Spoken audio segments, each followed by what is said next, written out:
Sábado, semana 33 del tiempo ordinario. Nuestra esperanza es que también nosotros resucitaremos. Lucas 20, del 27 al 40. Dios es Dios de vivos. Se acercaron a Jesús algunos saduceos, esa gente que niega la resurrección, y le plantearon esta cuestión. Maestro, Moisés nos dejó escrito, si un hombre tiene esposa y muere sin dejar hijos, el hermano del difunto debe tomar a la viuda para darle un hijo, que tomará la sucesión del difunto. Había pues 7 hermanos. Se casó el primero y murió sin tener hijos. El segundo y el tercero se casaron después con la viuda. Y así los 7, pues todos murieron sin dejar hijos. Finalmente murió también la mujer. Si los 7 la tuvieron como mujer, ¿de cuál de ellos será esposa después de una resurrección? Jesús le respondió, los que son de este mundo se casan unos con otros, pero los que sean juzgados dignos de entrar en el otro mundo y de resucitar de entre los muertos, ya no tomarán marido ni esposa. Además, ya no pueden morir, sino que son como los ángeles. Son también hijos de Dios por haber nacido de la resurrección.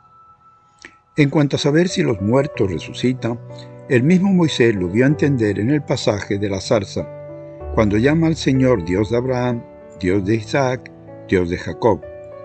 Él no es Dios de muertos, sino de vivos, y todos viven por Él. Algunos maestros de la ley le dijeron, Maestro, has hablado bien, pero en adelante no se atrevieron a hacerle más preguntas. En primer lugar, hay una vida distinta más allá de la muerte. A estos saduceos que niegan la resurrección e intentan enredarle con una pregunta casuística de parejas vueltas a casar, Jesús aclara en primer lugar que la vida de los resucitados no es una simple prolongación de la deficiente vida presente, pues los que sean juzgados dignos de entrar en el otro mundo y de resucitar de entre los muertos ya no toman marido ni esposa, son como ángeles. La vida resucitada es una vida absolutamente plena donde ya no habrá necesidades que satisfacer.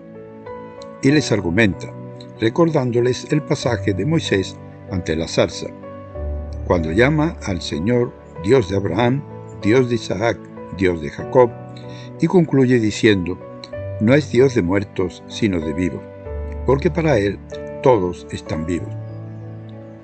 Aunque estos patriarcas murieron, Dios sigue siendo su Dios y su amigo.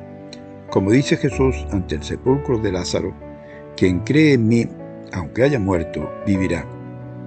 Pero esa nueva vida no es un mero revivir como antes, sino un compartir vida plena con Dios. Al hablar hoy de resurrección, evidentemente hemos de sacarlo de la cabeza esas imágenes demasiado simples que nos presentaba la teología, imaginería o catequesis infantil cristiana del pasado, con respuestas detalladas y exhaustivas sobre la muerte, separación del alma respecto al cuerpo, el juicio, el purgatorio, el limbo, el infierno o el cielo.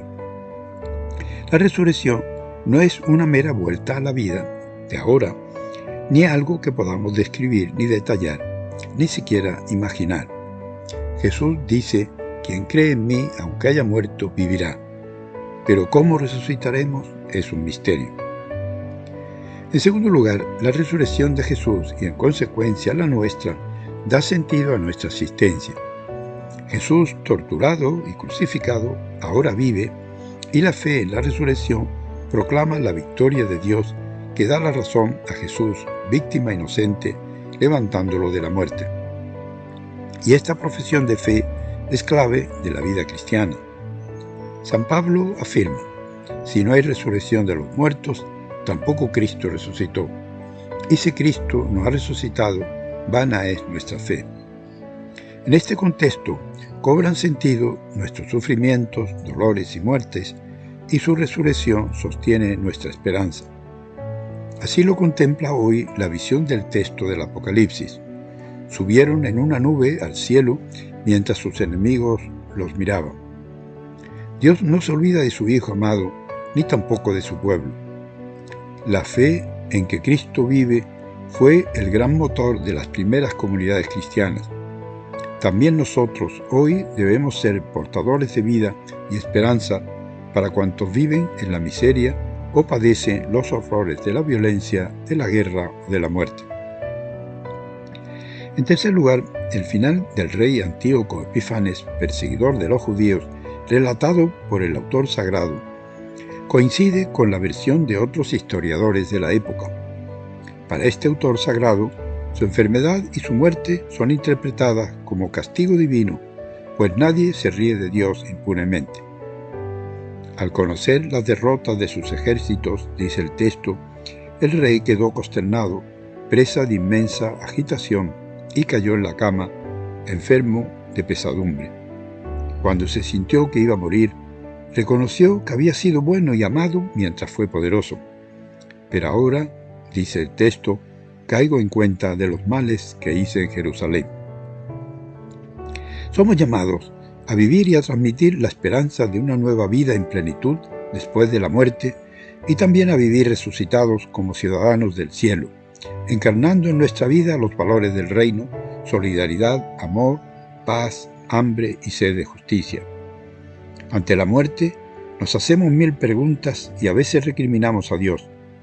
Atrevámonos a mirar ese futuro como una meta de vida en plenitud, asumiendo también las pequeñas muertes de cada día como participación de la resurrección de Jesucristo.